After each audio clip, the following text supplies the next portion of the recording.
Welcome to OWAD today. I'm Sophia, pilot into the universe of Chinese. Let's continue unpacking some supposedly equestrian age character. And Zhu is today's character. We have left side again metal, so it's something, some weaponry that's in that era, which is Arrowhead. And we know this is probably the long distance weapon, kind of equivalent to today's missile, right? And the arrowhead is today's equivalent of warhead. That's used to inflict injury on your opponent. So through the right side, how Chinese express arrowhead, it's this time like tree hammer, I cannot explain, but arrowhead is explainable. The right side means your tribe, basically. So ancient times, how we mark or label which tribe it comes from, kind of like today, made in China, right? That's like trace back of the source of that thing. Um, or product merchandise you purchase today. Warhead in war times, how do you identify which tribe? That's critical, right? You don't want to kill your own side. You have to make sure you can correctly identify who is your enemy, and by two ways. One is the flag. So the middle part, kind of a flowy thing with this trident looking top. That trident thing is probably some staff or decoration on the very top of the staff, the flag staff. And the bottom, this drapey thing, is the flag itself, kind of draping down. And then the top arrow there, it looks like an arrow, right? Kind of a shooting, was originally part of this construction. That means give it another shape of this thing. So people know by looking at this drapey part, which is the flag part, the flowy part, not the staff, this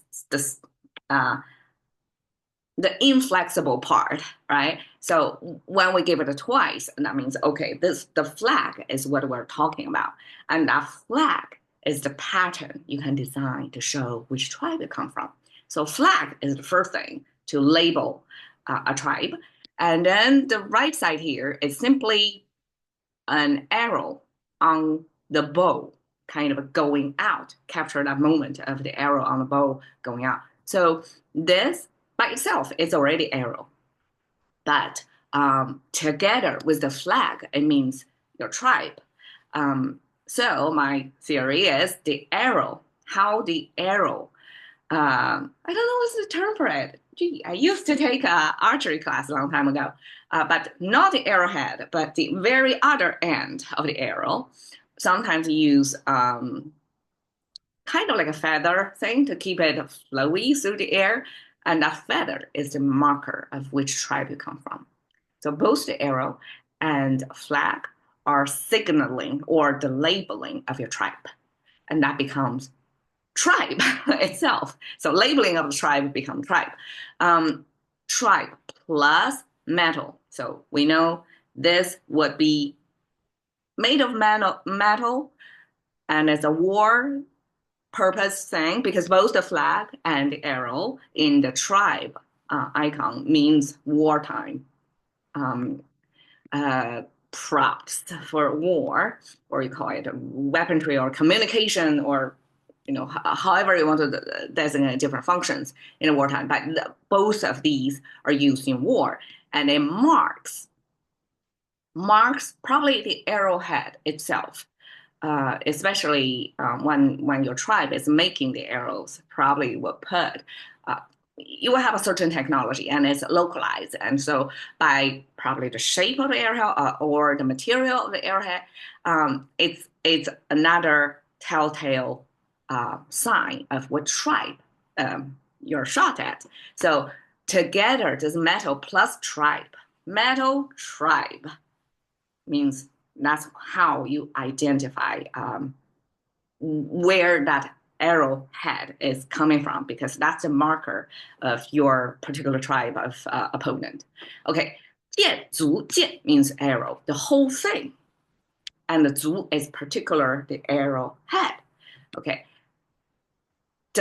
These two lines came from a classical Chinese book that I wouldn't even know about until I make this episode talking about Arrowhead in particular, because Arrowhead, this Zhu thing, simply phased out of history. It's an old time, probably Neolithic time, technology. Humans have been using bow and arrow for hunting, right? Hunting gatherer society, then that would be Paleolithic age. So it's been a long time with human civilization. However, after industrialization, it simply phased out. So this is no longer in our everyday language. Even if in English, like Arrowhead, it can be a brand name, and it can be a place name. So it's still preserved in the language to embed it in our everyday life. Unlike that, Chinese don't have arrowhead. There's a 族 particular character, much seen anywhere. So, okay, 所谓贵族, we have another 贵族, that means aristocrats, but without the metal part. Like, 贵 means respected, prestigious status, and 族 without the metal, that means tribe, prestigious tribe. That's Chinese way to describe aristocrat. Okay, they're not a regular person. 使者, so we have to add this arrow itself. 竹足使 together, that means arrowhead again. So just like a 建族, double down on a certain meaning to make sure audibly when you hear 建族, it's not something else, because one pronunciation alone can be interpreted in so many different meanings. But if you double down on something, chances of confusion just by hearing it, not seeing it. But by seeing it, there's no problem. So that's why the Chinese kind of looks like repetitive, like arrow, arrowhead. What do you mean? Why you say it twice? That's why. So 族史 is the same. We have to say 族, that means arrowhead, 族, and 史, it means arrow, combined together to make sure that's the arrowhead we're talking about. So 贵 means prestigious, high status, arrowhead, and 者 is a Chinese kind of definition. So 所谓, the so-called great, prestigious arrowhead is 为其应声而至. Okay, this talks about the speed. So right now we have supersonic missile, right? That's the speed in our time, 21st century.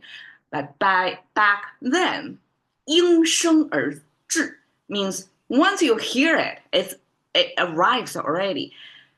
Okay, the purpose of that, I'm guessing, is because if you hear the arrow comes in and the arrow itself hit way later, that gives you the time your enemy to prepare to cover themselves, right?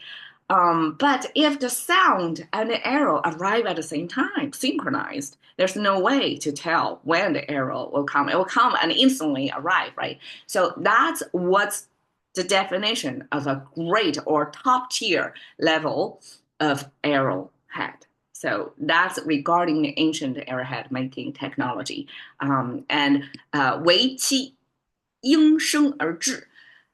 Okay, 为 because, or when we try to define something, so this is the descriptor of what that thing is, and the qi means it referring back to the arrowhead. 应声应, like matching the sound. 而至, and then arrive. So sound and the hit arrive at the same time. That's a good arrowhead. So this is the biggest arrowhead I can find online. And of course, there are lots of arrowhead pictures, like from archaeology sites. There you go, Zoo Arrowhead. Thank you for sharing. See you another day.